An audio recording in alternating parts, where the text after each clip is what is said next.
La leçon d'aujourd'hui portera sur les lambeaux neuro-fascio-cutanés à la jambe. Tout est dit dans le titre, il s'agit donc de lambeaux cutanés emportant un nerf et une aponévrose. Des détails importants concernant d'abord le prélèvement de ces lambeaux. Vous devez absolument établir un dessin très précis de votre lambeau en déterminant le point pivot, en dessinant votre palette et l'arc de rotation de ce lambeau. Faites attention également au choix des incisions puisque vous faites ces lambeaux dans un contexte de traumatologie avec des membres qui sont déjà cicatriciels. Ces lambeaux sont levés sous garrot et j'insiste, ce sont des lambeaux fascio-cutanés. Vous emporterez donc le fascia et la peau. Sur un plan pratique, ne gonflez votre garrot que lorsque votre dessin est parfaitement établi. Nous allons donc voir 4 lambeaux, le lambeau saphène interne, le lambeau sural proximal à pédicule proximale, le lambeau sural postérieur à pédicule distale et enfin le lambeau supramalléolaire latéral.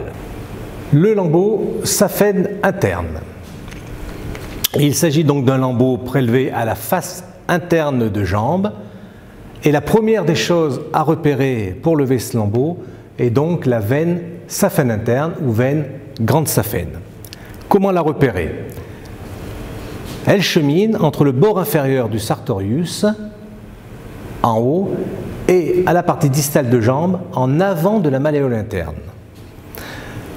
Vous dessinez donc cette veine en rejoignant ces deux points au bord inférieur du sartorius et en avant de la malléole interne.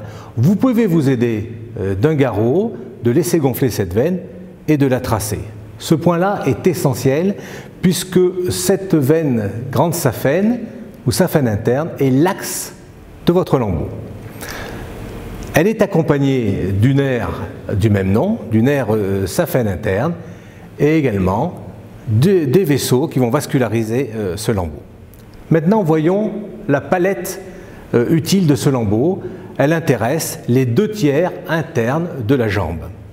Sa limite antérieure est en arrière du bord postérieur du tibia. Là, j'insiste, ne prenez pas un lambeau qui va exposer votre tibia. Sa limite postérieure peut aller jusqu'à la ligne médiane postérieure du mollet. Mais je vous conseille également de ramener cette limite postérieure en interne pour ménager à la face postérieure du mollet le lambeau sural postérieur à pédicule proximale que nous verrons après. Et sa limite inférieure peut être jusqu'à 4 travers de doigts au-dessus de la malléole. C'est une limite académique puisque dans cette dimension extrême, vous risquez d'exposer votre tendon d'Achille et c'est tout à fait à ne pas réaliser. Donc, retenez que ce lambeau saphène interne est prélevé sur les 2 tiers de la jambe à la face interne. Bien sûr, le prélèvement de ce lambeau emportant la veine et le nerf aura comme conséquence un déficit sensitif dans le territoire du nerf saphène interne, c'est-à-dire à la partie interne du pied. Le point pivot de ce lambeau est donc situé au bord inférieur du sartorius.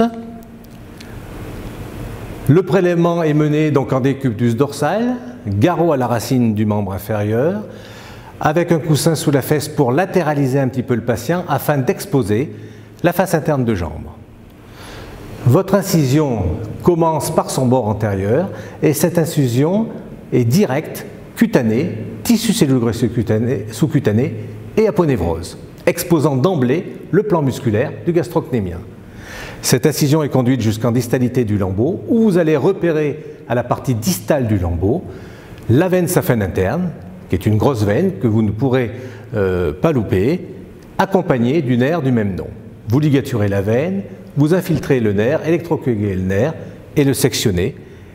Et ensuite, la dissection est menée de distale en proximale après avoir sectionné la limite postérieure du lambeau saphène interne. Ce lambeau peut être prélevé de manière péninsulaire, en portant toute la partie interne de jambe, mais il peut être levé avec un pédicule fascio-graisseux.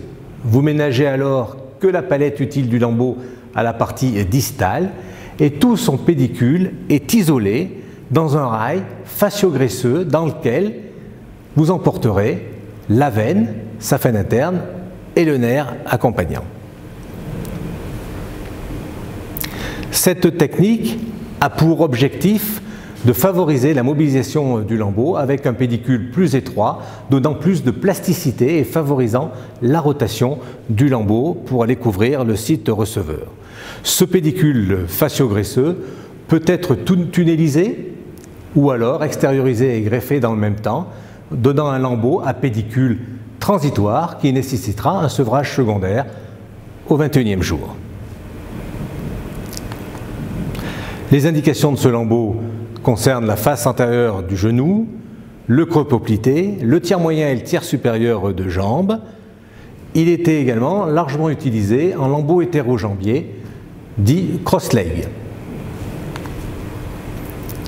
Un exemple, dans sa forme la plus simple possible, forme péninsulaire, une exposition au tiers moyen de jambe du tibia, la levée du lambeau contiguë à la perte de substance, et vous voyez très bien la face postérieure, le nerf et la veine, la rotation de ce lambeau, avec dans cette forme péninsulaire une petite oreille à la rotation du lambeau, et le site du donneur du lambeau qui est donc un plan musculaire, greffé dans le même temps opératoire.